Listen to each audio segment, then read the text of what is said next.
Hello students, तो आज हम लोग कंटिन्यू करेंगे अपने हीट टॉपिक को।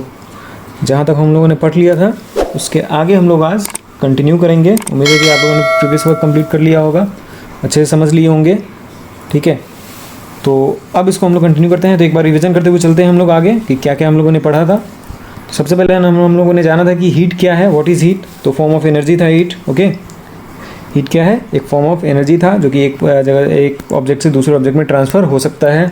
उसके बाद हम लोगों ने देखा था टेम्परेचर। टेम्परेचर क्या है? तो जो हीट को मापते हैं, डिग्री ऑफ हॉटनेस और कोल्डनेस जिसे ना मापते हैं, उसको हम लोग कहते हैं टेम्परेचर। ओके, उसके बाद हम लोगों ने क्लिनिकल थर्मोमीटर देखा था। क्लिनिकल थर्मोमीटर क्या है? तो जो नॉर्मल फीवर को या नॉर्मल टेम्परेचर वेरिएशन, एकदम माइनर वेरिएशन को मापने के लिए हम लोग इसको क्लिनिकल थर्मोमीटर का यूज़ करते हैं। नेक्स्ट देखिए, डिजिटल थर्मोमीटर पढ़ा था हम लोगों ने, जो उसी का मॉडिफाइड वर्जन था किसका? क्लिनिकल थर्मोमीटर का। ओके, अब नेक्स्ट देखिए, लेबोरेटरी थर्मोमीटर के बारे में हम लोग जाना था, जिसका हम लोग यूज़ करते हैं काफ़ी, जिसका स्केल क्या होता है? काफ़ी रेंज काफ़ी बड़ा होता है, -10 degree Celsius to 110 degree Celsius, जिसका यूज़ हम लोग करते हैं लेबोरेटरीज़ में, अलग अलग टेम्परेचर्स, अलग अलग रिएक्शंस के टेम्परेचर्स को यूज़ करने मापने के लिए। ओके, टेम्परेचर स्केल हम लोगों ने देखा था, किस तरह से टेम्परेचर स्केल अलग अलग वेरी करता है। Degree Celsius, degree Fahrenheit and kelvin, किस तरह से उसको आपस में हम लोग देखते हैं। डिग्री सेल्सियस कन्वर्जन किस तरह से होता है आपस में, डिग्री सेल्सियस से डिग्री फ़ारेनहाइट में कन्वर्ट करना हो और डिग्री फ़ारेनहाइट से डिग्री सेल्सियस में कन्वर्ट करना हो तो किस तरह से करते हैं। उसके बाद हम लोगों ने देखा था कि transfer of heat. Transfer of heat तक हम लोगों ने बात कर लिया था कि ट्रांसफ़र ऑफ हीट में क्या होता है, एक हॉट ऑब्जेक्ट से ट्रांसफ़र कोल्ड ऑब्जेक्ट में होता है। ठीक है, अब हम लोग को देखना था किस किस माध्यम से होता है। तो 3 हम लोगों ने माध्यम देखा था, कंडक्शन, कन्वेक्शन एंड रेडिएशन। तो कंडक्शन क्या है, कन्वेक्शन क्या है और रेडिएशन क्या है, इसको आज हम लोग कंटिन्यू करते हैं। तो सबसे पहले बात करते हैं कंडक्शन की। कंडक्शन है क्या? ठीक है, the mode of transfer of heat from hot material to a cold material in contact with it without the movement of material as a whole. ठीक है, यहाँ पे डिफिनीशन भी दे रखा होता है ताकि आप लोगों को समझने में आसानी हो, याद करने में आसानी हो। तो कह रहा है कंडक्शन क्या है? जिसमें हीट ट्रांसफ़र होता है from one object to another object. ठीक है, इन कॉन्टैक्ट मतलब कॉन्टैक्ट में रह के। अब देखिए यहाँ पे एग्जांपल देखिए, यहाँ पे एक आयरन रॉड दे रखा है। आयरन रॉड क्या है? यहाँ पे फ्लेम पे के पास है। फ्लेम का एक एंड जब हम गर्म करेंगे तो क्या होगा? दूसरा एंड भी ऑटोमेटिक गर्म हो जाता है। ऑटोमेटिक गर्म नहीं होता है, वो होता है हीट ट्रांसफ़र की वजह से। हीट क्या है? एक एंड से दूसरे एंड की तरफ जा रहा है। बट क्या एक्चुअली में पार्टिकल का मूवमेंट हो रहा है? पार्टिकल मूव कर रहा है। पार्टिकल यहाँ पे जो आयरन था वो पार्टिकल मूव करके यहाँ पे आ रहा है? नहीं। तो एक्चुअल पार्टिकल का मूवमेंट नहीं होता है, ओनली एनर्जी ट्रांसफ़र होता है। तो वो मॉलिक्यूलर लेवल पे यहाँ पे देखिए इजली समझ में आएगा। यहाँ पे क्या होगा कि जो फ्लेम का हीट है वो ये वाला मॉलिक्यूल रिसीव करेगा। ये रिसीव करके क्या होता है, सॉलिड्स में क्या होता है, मॉलिक्यूल्स आपस में टाइटली पैक्ड होते हैं। ठीक है, टाइटली पैक्ड होने की वजह से क्या होता है, सब एक दूसरे से सटे रहते हैं। तो अब क्या होगा, ये अपना हीट का ट्रांसफ़र इसको दिया, ये अपना हीट का ट्रांसफ़र इसको दिया, मतलब ये अपना हीट का एनर्जी इसको दिया, ट्रांसफ़र किया, ये है अपना हीट एनर्जी इसको ट्रांसफ़र किया, ये अपना हीट एनर्जी इसको। इस तरह से ये सिलसिला आगे बढ़ता चला जाएगा। जब ये अपना हीट एनर्जी इसको ट्रांसफ़र कर देगा, फिर ये गेन करेगा कहाँ से, यहाँ से। और इस तरह से करते करते करते क्या होगा, पूरा आयरन रॉड गर्म हो जाएगा। मतलब जो भी कंडक्टर है वो गर्म हो जाएगा। इसका एक और एग्जांपल देखिए, जब भी आपके घर में खाना बनता है, ठीक है, तो क्या होगा देखिएगा, आपका ढक्कन उस पर डालते हैं। कढ़ाई में अगर खाना बन रहा है तो कढ़ाई के ऊपर क्या करते हैं, ढक्कन डालते हैं। तो ढक्कन क्या होता है, गर्म हो जाता है। ठीक है, किस वजह से? क्योंकि जो हीट है, हीट पहले कढ़ाई में जाता है और कढ़ाई ढक्कन से कॉन्टैक्ट में रहता है, तो क्या होता है, ढक्कन भी गर्म हो जाता है। ठीक है, तो जो कंडक्शन मोड है ट्रांसफ़र ऑफ हीट का, ये किस में काम करता है? तो ये सिर्फ सॉलिड्स में। ओके, जहाँ पे एक्चुअल मूवमेंट पार्टिकल का नहीं है, सॉलिड्स में और कंडक्टर्स में, इंसुलेटर्स में नहीं। कंडक्टर्स और इंसुलेटर्स दोनों दो चीज़ें, इसको ध्यान में रखिएगा। इंसुलेटर में क्या होता है, एनर्जी को आगे ट्रांसफ़र नहीं होता है, एनर्जी आगे ट्रांसफ़र नहीं होता है। कंडक्टर्स में क्या होगा, एनर्जी आगे ट्रांसफ़र होगा। इंसुलेटर कहेंगे किसको? तो हमारा वुड हो गया, लकड़ी, प्लास्टिक हो गया, ये सब क्या है हमारा इंसुलेटर। और जो हमारा मेटल्स है वो हो गया हमारा कंडक्टर। ठीक है, मेटल्स के प्रॉपर्टीज़ है जो आप लोगों ने पिछले क्लास में पढ़ा होगा, तो उसमें पढ़ा होगा कि metals are good conductor of heat and electricity and non metals, generally non metals are poor conductor of heat and electricity. तो वहाँ पे जो हीट है वो यही है। अब देखिए आगे conductors and insulators, heat meter ही तो हो गया, ठीक है। Materials which do not allow heat to transfer through them are called insulators. जो अपने अंदर से हीट को पास करने दे उसको कहेंगे हम लोग कंडक्टर्स, और जो नहीं पास करने दे उसको कहेंगे इंसुलेटर्स। तो अगर कोई कंडक्टर का यूज़ हम लोग करते हैं तो उसके ऊपर रबर का या कपड़ा का या प्लास्टिक का कोई लेयर लगा देते हैं जिससे हमारे हाथ सुरक्षित रहे। किस लिए? क्योंकि वो एक इंसुलेटर है और इंसुलेटर हीट को ट्रांसफ़र नहीं करता है। ओके, दूसरा देखिए यहाँ second mode of transfer of heat जो कि हमारा कन्वेक्शन। कन्वेक्शन में क्या होता है? कंडक्शन में क्या हो रहा था? एनर्जी ट्रांसफ़र हो रहा था, एक्चुअल मूवमेंट पार्टिकल्स का नहीं हो रहा था। यहाँ पे क्या होगा? पार्टिकल्स का मूवमेंट होगा। किस तरह से होगा देखिए यहाँ पे, ठीक है। तो the mode of transfer of heat from the hotter part of the fluid to the colder part by the movement of the fluid itself is known as convection. इस चीज़ को ध्यान में रखिएगा, फ्लूइड बोल रहा है यहाँ पे, यानी कि लिक्विड और गैस दोनों आएगा। जब भी फ्लूइड बोलेंगे लिक्विड और गैस दोनों आएगा, ठीक है। तो by actual movement, actual movement किस तरह से?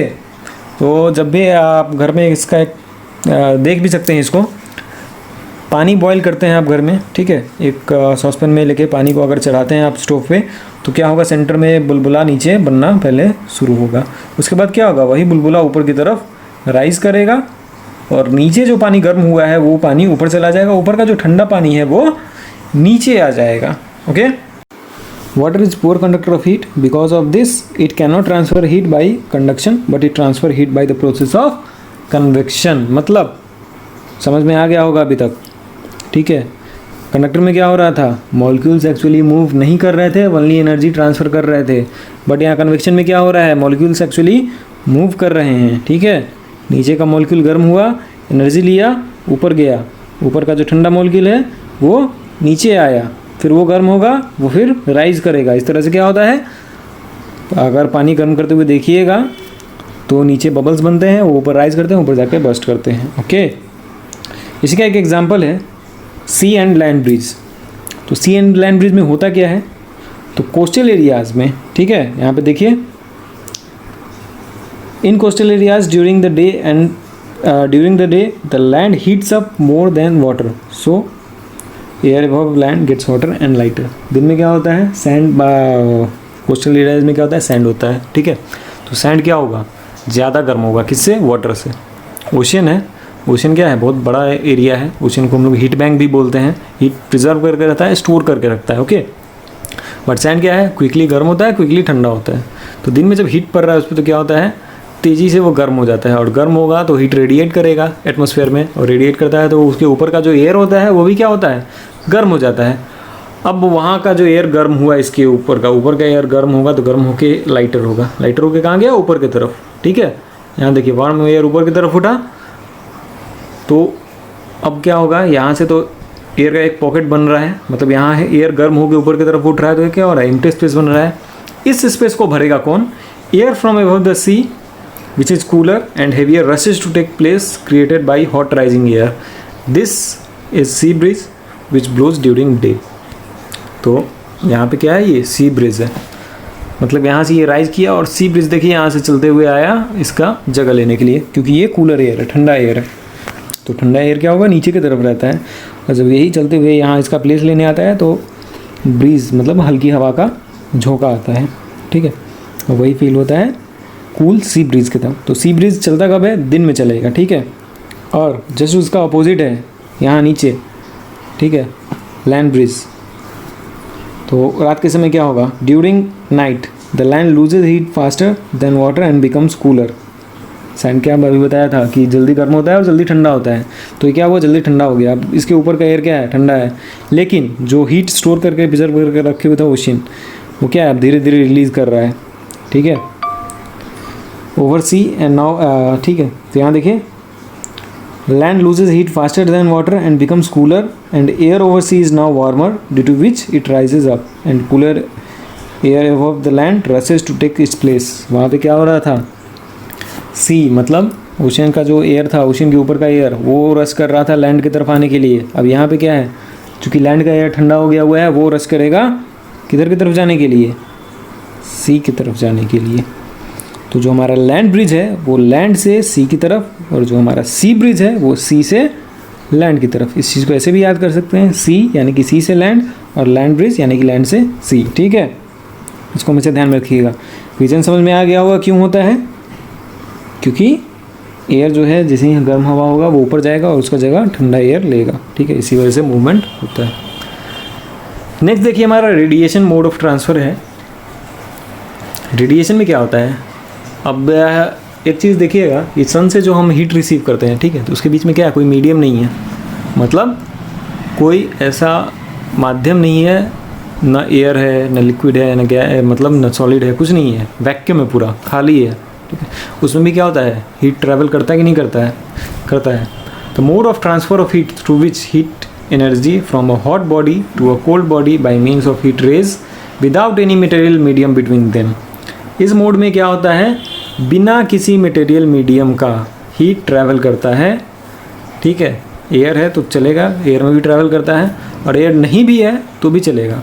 मतलब हीट क्या होगा, एक जगह से दूसरी जगह ट्रैवल करेगा ही। जो सन से हमारे अर्थ पे हीट आता है वो क्या बिना किसी मीडियम के ही वहाँ से यहाँ आता है। ठीक है, तो रेडिएशन मोड में ज़्यादा कुछ है नहीं, इसको समझिएगा अच्छे से। अब यहाँ पे एक इम्पोर्टेंट फ्लो चार्ट दे रखा है, इस फ्लो चार्ट को अच्छे से समझिएगा। ये आपके पूरे चैप्टर का समरी है, समराइज किया हुआ है। ठीक है, इसको देखिए, हीट एनर्जी ट्रांसफ़र कब होता है, when energy is transferred from hotter body to cooler body. ठीक है, मतलब हॉटर बॉडी से कूलर बॉडी की ओर। 3 वेज है, 3 वेज कौन कौन सा है, conduction, convection, radiation. Okay, conduction क्या होता है, प्रिवेंटेड बाय इंसुलेटर्स। ठीक है, conductor is better in some materials, किस मटेरियल में, गुड कंडक्टर्स या मेटल्स में। ठीक है, और प्रिवेंट करेगा उसको इंसुलेटर। अब उसके बाद conduction is transfer of energy, मतलब मॉलिक्यूल्स का ट्रांसफ़र नहीं है, इसमें एनर्जी ट्रांसफ़र हो रहा है between solid objects in direct contact. मतलब डायरेक्ट कॉन्टैक्ट में भी अगर सॉलिड आ रहा है, गर्म ऑब्जेक्ट के कॉन्टैक्ट में अगर आ रहा है तो वो हीट ट्रांसफ़र कर देगा। Okay, convection, convection is transfer of heat by liquid और गैस पार्टिकल्स दैट मूव। यहाँ पे देखिएगा, सॉलिड ऑब्जेक्ट्स पार्टिकल मूव नहीं करेगा, लिक्विड और गैस पार्टिकल मूव करेगा। ठीक है, तीसरा ways radiation, transfer of energy across space, खाली जगह पे भी करेगा। Does not required movement of particles physical contact, कुछ भी रिक्वायरमेंट नहीं है, मीडियम है नहीं है, कॉन्टैक्ट में है नहीं है, कोई फ़र्क नहीं पड़ना है, हीट अपना काम करेगा, वो जाएगा ही जाएगा। ठीक है, रेडिएशन क्या है, reflected by shiny surface, absorb by dark surface. इस चीज़ को आप लोग के लिए छोड़ रखा है, ये आप लोग खुद से करिएगा। बुक में थोड़ा सा दे रखा होगा इसके बारे में, क्लॉथ्स के बारे में, कि समर में हम लोग क्यों लाइटर क्लॉथ्स पहनते हैं, विंटर में क्यों हम लोग डार्क क्लॉथ्स पहनते हैं, तो उसके बारे में दे रखा होगा, उसको आप लोग खुद से कर लीजिएगा। ओके, तो यहाँ पे देखिए हाँ, radiation transfer of energy space such as sun energy to earth. ठीक है, तो इस टॉपिक को अच्छे से समझिएगा, एनर्जी हीट ट्रांसफ़र को। अब कुछ क्वेश्चन है यहाँ पे, इस क्वेश्चंस को अच्छे से सॉल्व कीजिए, नोट्स कंप्लीट कीजिए। जो समझ में नहीं आया पार्ट कमेंट कीजिए, बताइए, ग्रुप में बताइए, कहीं भी आप पूछ सकते हैं। ठीक है, तो इतने देर में आप लोग क्वेश्चन पॉज करके खुद से बनाइएगा। फिर मिलेंगे नेक्स्ट टॉपिक में, नेक्स्ट चैप्टर के साथ। तब तक आप लोग अपना काम कीजिए घर से। अगर हमारा वीडियो पसंद आया तो लाइक, कमेंट, शेयर करना ना भूलें। Thank you.